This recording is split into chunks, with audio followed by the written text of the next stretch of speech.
Welcome to our video demonstration for the basics of installing a zero-zone highlight merchandiser case-to-case lineup. This will be a brief overview. Refer to the installation and operation manual for more details. First, check the case labels to identify the first case in the lineup. Then remove the shipping packaging.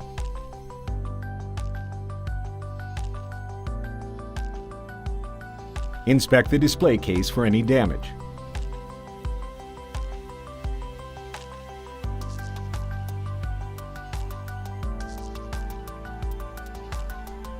Remove parts attached to the roof during shipping.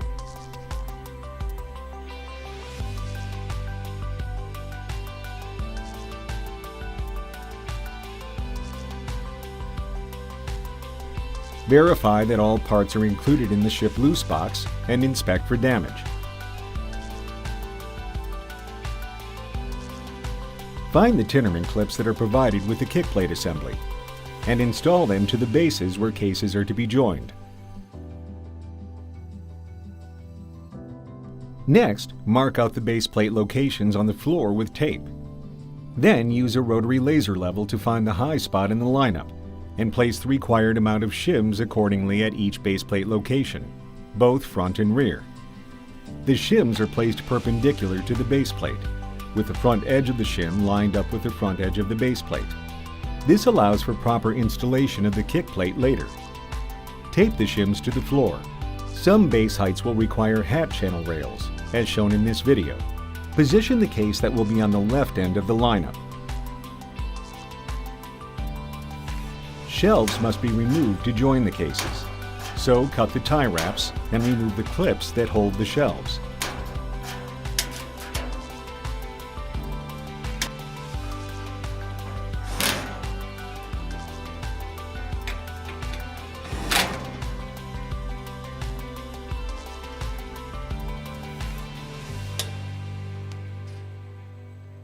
Then take out the shelves, bottom wire racks, and coil covers from the right end of the case.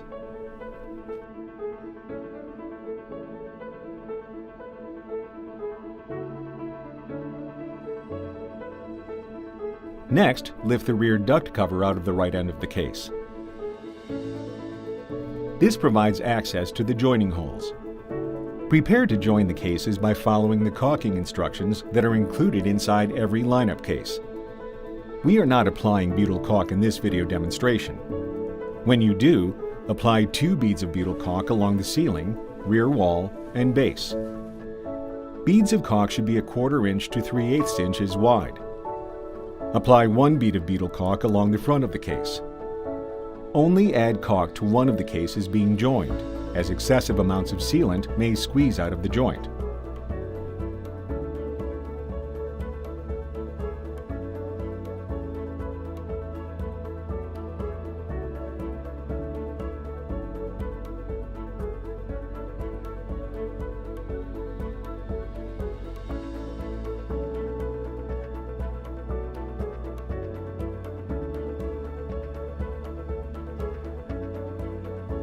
Identify the next case in the lineup and move it into position using a Johnson bar or pallet jack.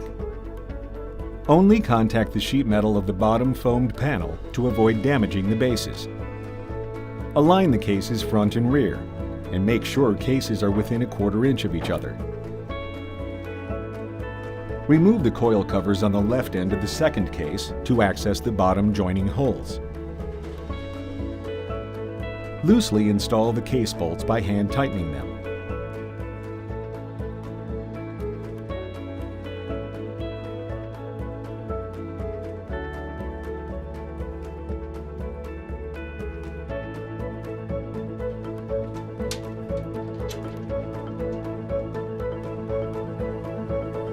Confirm the cases are aligned, then push the cases firmly together.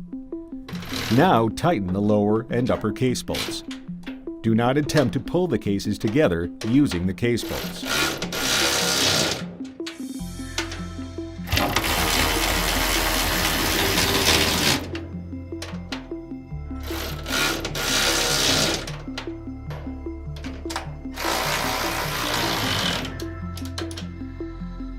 Check that the case is level and square using a 4-foot level. A visual indicator is that the top of the doors are level, meaning there is no door sag. Door sag is caused by one end of the case being higher than the other. If the cases are not level, add or remove shims under the front or rear of the case. For NSF compliance, apply small beads of silicone or other NSF-approved sealant to the seams between the cases, creating a watertight seal.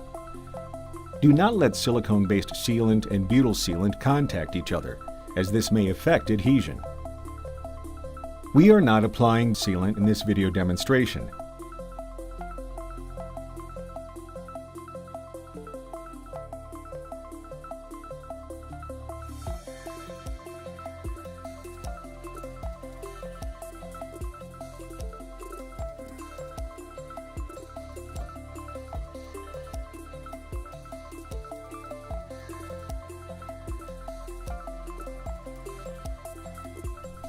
Next, install the T on the drain pipe in the direction of your floor drain.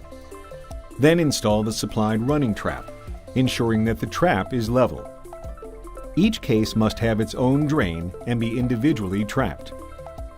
After the running trap, run the drain at a downward slope to the hub drain. Notice, as shown in this photo, an installer may have to field install a drain made of two 45-degree and one 90-degree PVC elbow. This particular variation was made because the supplied running trap was too long for the final floor drain location and would have overshot the hub drain. For hybrid cases, the drain is trapped to a condensate removal system.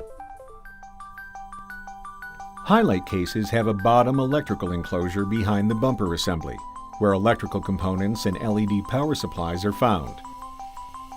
If the electrical to top option is selected, an electrical whip with a junction box will be run from the electrical box to the top of the case. Standard refrigeration connections terminate inside the case. Other exit options are available, such as top or out back. Refrigeration lines are connected and run across the tops of the lineup, as shown in this typical example. Install the remaining Tinnerman clips on each bumper support bracket. Align the end panel kick plate and install the rear fastener. Align the front kick plate and hang the bumper from it. Fasten the end kick plate, front kick plate, and bumper into the same Tinnerman clip on the bumper support bracket. Fasten the center mounting holes. At the case joint, slide the kick plate splice behind the kick plate and fasten. Install the next end kick plate, front kick plate, and bumper in the same way. Attach the bumper splice piece.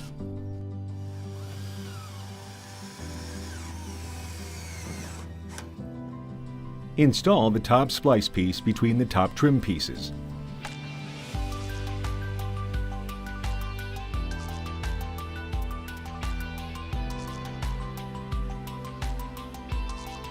Install the case-to-case joining strip between the cases.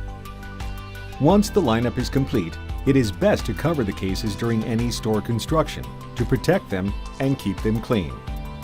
And there you have it. Your Zero Zone Highlight merchandisers are now ready for stocking and years of reliable service.